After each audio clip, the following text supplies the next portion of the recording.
বিসমিল্লাহির রহমানির রহিম।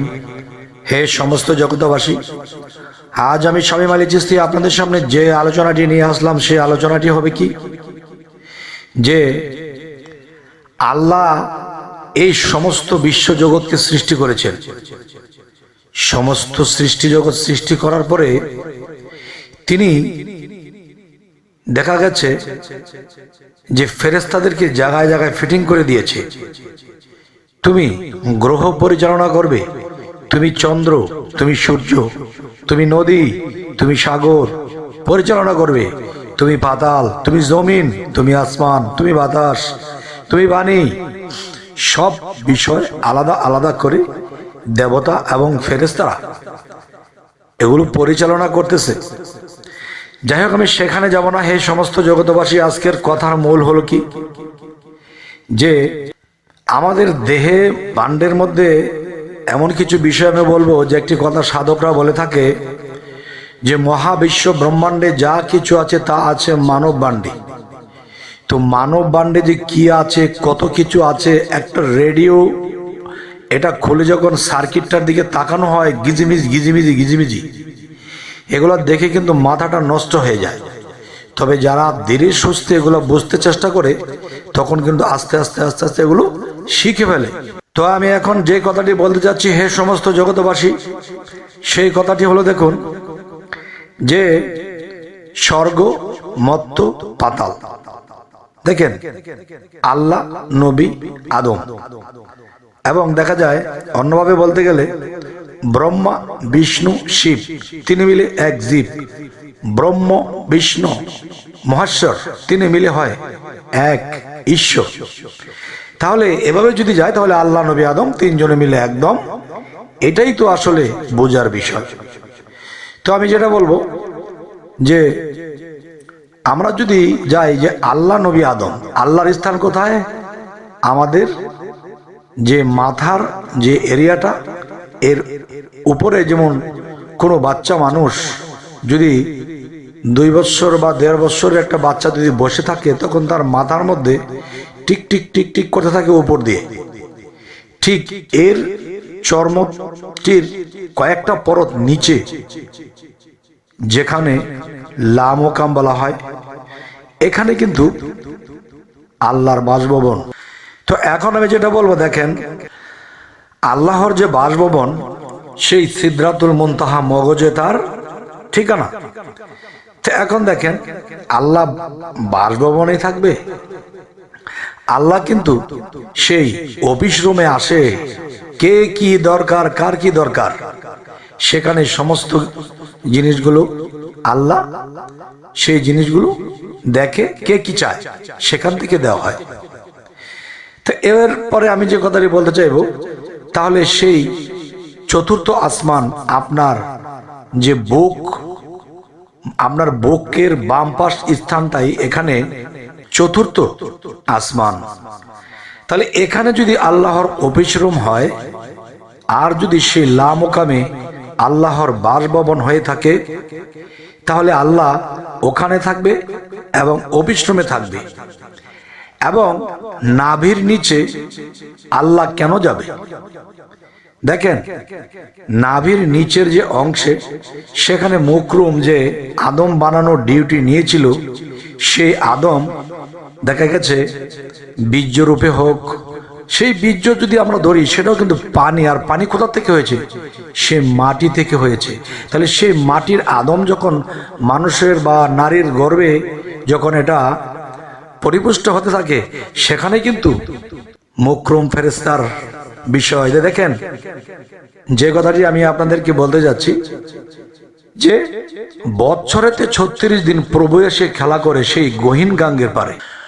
বৎসরেতে 36 দিন প্রভু এসে খেলা করে সেই গহীন গাঙ্গের পারে। যে কথাটি দেখেন, নাভির নিচের স্থানটিতে যে নারী লোকের যেখানে বাচ্চা গর্ভধারণ করে, সেখানে নদী বলা হয়েছে, সেখানে পানির বিষয় বলা হয়েছে, যৌবনী পানির কথা বলা হয়েছে। তবে দেখেন, সেখানের কারিগরিটা কে করবে?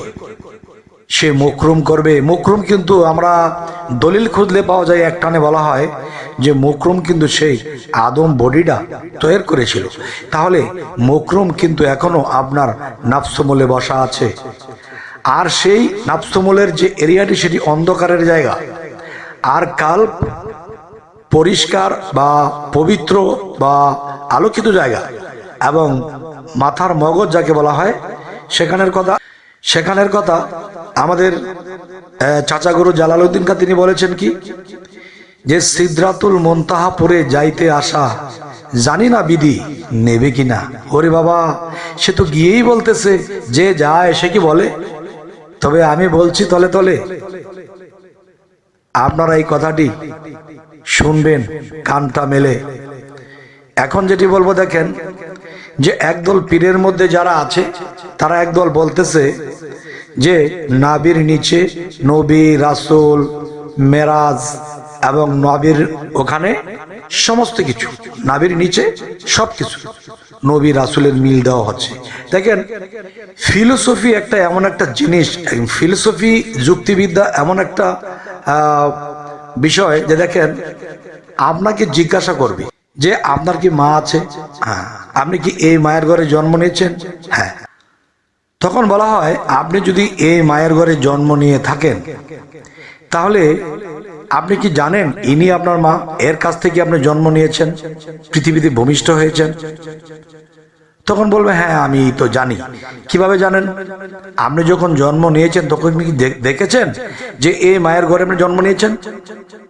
না, আমার পিতা মাতা আছে, আমার আত্মীয় স্বজন আছে, আমার ভাই ব্রাদার আছে, তারা বলেছে। ও, তারা বলেছে, তার মানে শুনে শুনে বলছেন। তাহলে বোঝা গেল যে ওটা আপনার মা নয়। যে জিনিস আপনি দেখেননি সেটা মানবেন কেন?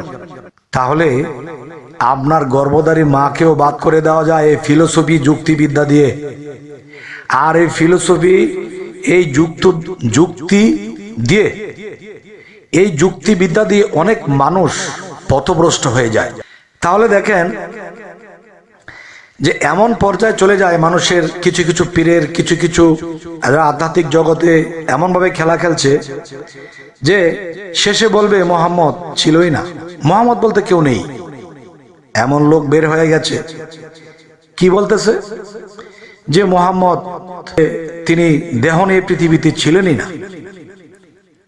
আচ্ছা, এই পৃথিবীর সমস্ত শত শত কোটি মানুষ বলতেছে মোহাম্মদ সাল্লাল্লাহু আলাইহি সাল্লাম তিনি দেহ নিয়ে ছিল, তিনি এই ঘটনা এইভাবে জিন্দেগি কাটিয়ে গেছেন।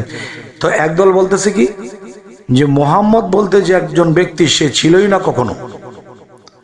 আচ্ছা, তাহলে যেই ব্যক্তি নিজের মাকে সরিয়ে দিতে পারে, যেটা তোমার মা নয়, অথচ সে জন্ম নিয়েছে এই মার ঘরেই, কিন্তু যুক্তির দ্বারা কিন্তু এই মা তার হয় না, কেননা সে তো দেখেনি। আর শোনা কথা দিয়ে হবে না। গেল এই বিষয়। আরো একটি বিষয় যদি আমি আপনাদেরকে বলতে চাই, সেই বিষয়টি হলো, দেখুন যে আল্লাহ আলোকিত এবং শয়তান অন্ধকারে কালো। তাহলে এই অন্ধকার সেই কোথায়? নাভির নিচে। নফসের এরিয়াটি হলো অন্ধকার, সেখানে মানব জন্মায়। দেখবেন একটা গাছের বীজ যদি আমরা মাটির 2 ইঞ্চি নিচে লাগিয়ে দিই, মাটির নিচে কিন্তু অন্ধকার, সেখান থেকে কিন্তু 2 পাতা নিয়ে সে ওঠে। আর যদি আলোর মধ্যে ফেলে রাখা হয় বিচিটা উপরে ফ্লোরের মধ্যে, সেই বিচিটা কখনো গজাবে না। আর অন্ধকার পেয়ে সেখানে কিন্তু এটা গজিয়েছে। তাহলে আল্লাহ কি বলেছে? আমি আলোকিত, আমি যদি অন্ধকারে যাই তাহলে কিন্তু সেখানে আলো হয়ে যাবে, তখন কিন্তু জন্মের ব্যাঘাত ঘটবে।